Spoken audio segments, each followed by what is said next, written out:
আসসালামু আলাইকুম। আশা করি সকলে ভালো আছেন। আজকে নিয়ে আসলাম ফিল্ম ফাউন্ডেশনের একটা নিয়োগ বিজ্ঞপ্তি। তো এই ভিডিওতে আমরা দেখব কোন কোন পোস্টে লোক নিয়োগ করা হবে, শিক্ষাগত যোগ্যতা কি কি এবং বেতন স্কেল। তো ভিডিওটি স্কিপ না করে সম্পূর্ণ ভিডিওটি মনোযোগ সহকারে দেখবেন। আশা করি সকলে সবকিছু বুঝতে পারবেন। তো কথা না বাড়িয়ে চলুন মূল ভিডিওটি শুরু করা যাক। তো দেখতে পাচ্ছেন এখানে 1 নম্বর পদটির নাম হচ্ছে জোনাল ম্যানেজার। সর্বোচ্চ বয়স হচ্ছে 45 বছর। শিক্ষাগত যোগ্যতা হচ্ছে স্নাতক বা স্নাতকোত্তর, অর্থাৎ আপনাকে অনার্স ডিগ্রি বা মাস্টার্স পাস করা লাগবে। অভিজ্ঞতা হচ্ছে জাতীয় পর্যায়ে এনজিওতে ক্ষুদ্র ঋণ কার্যক্রমে সংশ্লিষ্ট পদে 25 থেকে 30টি শাখা পরিচালনায় কমপক্ষে 3 বছরের বাস্তব অভিজ্ঞতা থাকতে হবে। বেতন হচ্ছে শিক্ষানবিশকালে 70,000 টাকা এবং স্থায়ীকরণের পর হচ্ছে 78,211 টাকা। এরপরে 2 নম্বর পদটি হচ্ছে এরিয়া ম্যানেজার। বয়স হচ্ছে সর্বোচ্চ 42 বছর। শিক্ষাগত যোগ্যতা চাওয়া হয়েছে স্নাতক বা স্নাতকোত্তর, অর্থাৎ অনার্স ডিগ্রি বা মাস্টার্স। এই পোস্টের জন্য অভিজ্ঞতা চাওয়া হয়েছে জাতীয় পর্যায়ে এনজিওতে ক্ষুদ্র ঋণ কার্যক্রমে সংশ্লিষ্ট পদে 3 বছর কাজ করার অভিজ্ঞতা। বেতন হচ্ছে শিক্ষানবিশকালে 48,000 টাকা এবং স্থায়ীকরণের পর হচ্ছে 53,614 টাকা।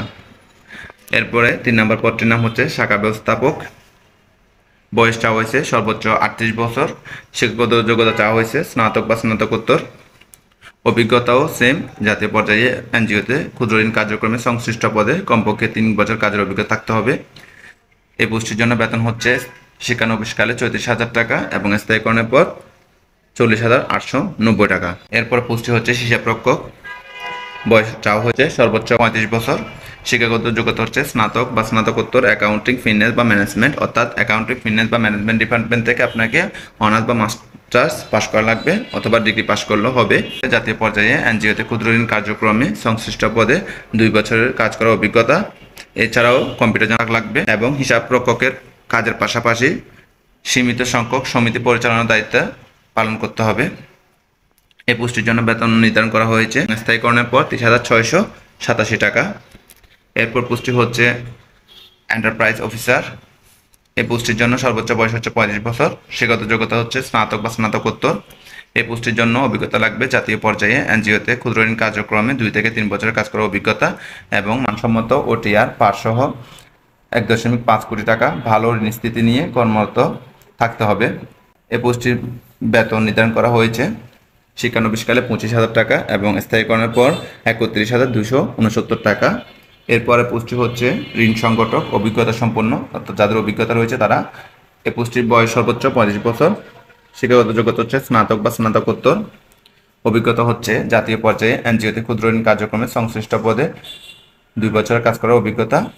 বেতন করা হয়েছে 22,000 টাকা এবং স্থায়ীকরণের পর হচ্ছে 25,870 টাকা। এরপর 7 নম্বর পোস্টটি হচ্ছে ঋণ সংগঠক। অভিজ্ঞতা সম্পন্ন। বয়স হচ্ছে সর্বোচ্চ 35 বছর। শিক্ষাগত যোগ্যতা হচ্ছে এইচএসসি। এই পোস্টের জন্য অভিজ্ঞতা চাওয়া হয়েছে জাতীয় পর্যায়ে এনজিওতে ক্ষুদ্র ঋণ কার্যক্রমে সংশ্লিষ্ট পদে 2 বছর কাজ করার অভিজ্ঞতা। এই পোস্টের জন্য বেতন নির্ধারণ করা হয়েছে 1,000 টাকা এবং স্থায়ীকরণের পর হচ্ছে 23,674 টাকা। এরপর 8 নম্বর পোস্টটি হচ্ছে ঋণ সংগঠক। অভিজ্ঞতার প্রয়োজন নাই, অর্থাৎ বিনা অভিজ্ঞতা আপনারা এই পোস্টের জন্য আবেদন করতে পারবেন। বয়স চাওয়া হয়েছে সর্বোচ্চ 35 বছর, অর্থাৎ 35 বছরের নিচে প্রার্থীগণ আবেদন করতে পারবেন। এই পোস্টের জন্য শিক্ষাগত যোগ্যতা হচ্ছে স্নাতক বা স্নাতকোত্তর। এই পোস্টের জন্য কোনো অভিজ্ঞতার প্রয়োজন নেই। বেতন হচ্ছে শিক্ষানবিশকালে 20,000 টাকা এবং স্থায়ীকরণের পর 23,674 টাকা। এবার আমরা দেখব এই চাকরির সুযোগ সুবিধাসমূহ। 1 নাম্বার, সাপ্তাহিক ছুটি 2 দিন, অর্থাৎ শুক্রবার ও শনিবার আপনাদের বন্ধ থাকবে। 2 নাম্বার হচ্ছে সংস্থার নিয়ম অনুযায়ী বাৎসরিক বেতন বৃদ্ধি, পদোন্নতি, 2টি উৎসব ভাতা এবং বৈশাখী বেতন প্রদান করা হবে। 3 নাম্বার হচ্ছে সংস্থার নিয়মে অনুযায়ী যোগ্যতা ও নিষ্ঠার সাথে চাকরির বয়স 11 বছর অতিক্রান্ত হওয়ার পর 1 নং পদের জন্য 35 লক্ষ টাকা, 2 নং পদের জন্য 20 লক্ষ টাকা, 3 নং পদের জন্য 16 লক্ষ টাকা, 4 ও 5 নং পদের জন্য 13 লক্ষ টাকা এবং 6, 7 ও 8 নং পদের জন্য 10 লক্ষ টাকা সুবিধাপ্রাপ্য হবেন। অর্থাৎ 11 বছর ভালোভাবে আপনি যদি চাকরি করেন এই প্রতিষ্ঠানে, তাহলে আপনি এই টাকাগুলো পেতে পারবেন। এছাড়াও রয়েছে সংস্থার নিয়ম অনুযায়ী মোবাইল সিম ফ্রি। এছাড়াও রাত্রি যাপন ভাতা, কর্মদক্ষতা ভাতা, বিশেষ চিকিৎসা ভাতা, কর্মী কর্মকর্তাদের মেধাবী ছেলে মেয়েদের শিক্ষাবৃত্তি সহ অন্যান্য সুযোগ সুবিধা প্রদান করা হবে। 5 নম্বর হচ্ছে নারী কর্মী বা কর্মকর্তাদের জন্য মাতৃকালীন ছুটি 6 মাস সহ বেতনে এবং পিতৃকালীন ছুটি 7 দিন সহ বেতনে প্রদান করা হবে। অর্থাৎ নারী কর্মীদের জন্য 6 মাসের ছুটি এবং পুরুষদের জন্য পিতৃকালীন ছুটি 7 দিন সহ বেতন প্রদান করা হবে। এরপরে 6 নম্বর হচ্ছে নারী কর্মীদের পার্শ্ববর্তী জেলায় নিয়োগের সুবিধা রয়েছে কর্ম এলাকার মধ্যে। এবার দেখে নেওয়া যাক চাকরিতে যোগদানের শর্তাবলী। এক হচ্ছে সংস্থার নিয়ম অনুযায়ী শিক্ষানবিশকাল 3 থেকে 6 মাস, অর্থাৎ 3 মাস বা 6 মাস হতে পারে। 2 নম্বর হচ্ছে জামানত নির্বাচিত প্রার্থীদের 3 নং পদের জন্য 15,000 টাকা, 4 ও 5 নং পদের জন্য 12,000 টাকা, 6, 7 ও 8 নং পদের জন্য 10,000 টাকা নগদ জামানত যোগদানের সময় জমা দিতে হবে। অর্থাৎ যখন যোগদান করবেন তখন এই টাকাটা আপনার জমা দিবেন, যা চাকরি শেষে লাভসহ ফেরতযোগ্য। অর্থাৎ চাকরি শেষে আপনার যখন চাকরি ছেড়ে দিবেন তখন এই টাকাটা লাভসহ আপনাকে ফেরত প্রদান করা হবে। 3 নম্বর হচ্ছে নির্বাচিত প্রার্থীদের যোগদানের সময় উল্লেখিত জামানতের টাকা প্রধান কার্যালয় ব্যতীত অন্য কোনো মাধ্যমে জমা নেওয়া হয় না। অর্থাৎ প্রধান কার্যালয়ে টাকাগুলো জমা নেবে, অন্য কোথাও জমা নেওয়া হবে না। প্রধান কার্যালয় ব্যতীত আর্থিক লেনদেন করলে কর্তৃপক্ষ দায়ী থাকবে না। অর্থাৎ আপনার প্রধান কার্যালয়ের বাইরে যদি কারোর সাথে আর্থিক লেনদেন করেন তাহলে সে লেনদেন কর্তৃপক্ষ দায়ী থাকবে না। এরপর 4 নাম্বার হচ্ছে অধ্যয়নরত ছাত্র বা ছাত্রীদের আবেদন করতে নিরুৎসাহিত করা হলো। এবার দেখে নেওয়া যাক সংস্থার নিয়ম অনুযায়ী অন্যান্য সুযোগ সুবিধা সমূহ। অর্থাৎ আরও সুযোগ সুবিধা রয়েছে, যেমন সংস্থার কাজের দূরত্ব অনুযায়ী মোটরসাইকেল ভাতা প্রতি কিলোমিটার 4.50 টাকা হারে সর্বোচ্চ 6,000 টাকা এবং মেইনটেনেন্স বিল 500 টাকা এবং মোবিল বিল 600 টাকা প্রদান করা হবে। এরপরে প্রতি মাসে মোবাইল বিল এবং ইন্টারনেট বিল প্রদান করা হবে। 6, 7 ও 8 পদপ্রার্থীদের বাইসাইকেল ভাতা সর্বোচ্চ 1,500 টাকা পর্যন্ত প্রদান করা হয়।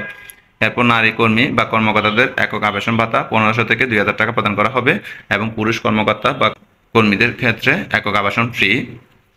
এরপর হচ্ছে 1, 2, 3 ও 5 নং পদপ্রার্থীদের অবশ্যই বৈধ ড্রাইভিং লাইসেন্স সহ মোটরসাইকেল থাকতে হবে।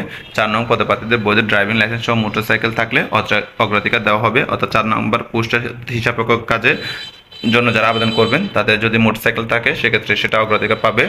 এরপর হচ্ছে 6, 7 ও 8 নং পদপ্রার্থীদের অবশ্যই বাইসাইকেল চালিয়ে কাজ করতে হবে, অর্থাৎ সাইকেল চালিয়ে কাজ করতে হবে। তবে বৈধ ড্রাইভিং লাইসেন্স মোটরসাইকেল থাকলে অগ্রাধিকার দেওয়া হবে। তো এবার আমরা দেখব আবেদন করতে কী কী কাগজপত্র প্রয়োজন এবং কোন ঠিকানা আপনারা আবেদন পাঠাবেন। পূর্ণ জীবন বৃত্তান্ত মোবাইল নাম্বার সহ, অর্থাৎ বায়োডাটা লাগবে, মোবাইল নাম্বার সহ, সদ্য তোলা 3 কপি ছবি, শিক্ষাগত যোগ্যতা, জাতীয় পরিচয়পত্র সত্যায়িত ফটোকপি, অভিজ্ঞতা সম্পন্নদের ক্ষেত্রে অভিজ্ঞতা সনদ ও ছাড়পত্র ফটোকপি এবং যারা কর্মরত রয়েছেন কর্মরত সংস্থার নিয়োগপত্রে ফটোকপি ও প্রত্যয়নপত্র সহ আপনারা আবেদন করবেন হচ্ছে উপপরিচালক বিভাগ বরাবর এবং ডাকযোগ অবশ্যই পাঠাবেন এবং খামের উপরে অবশ্যই পদের নাম লিখতে হবে।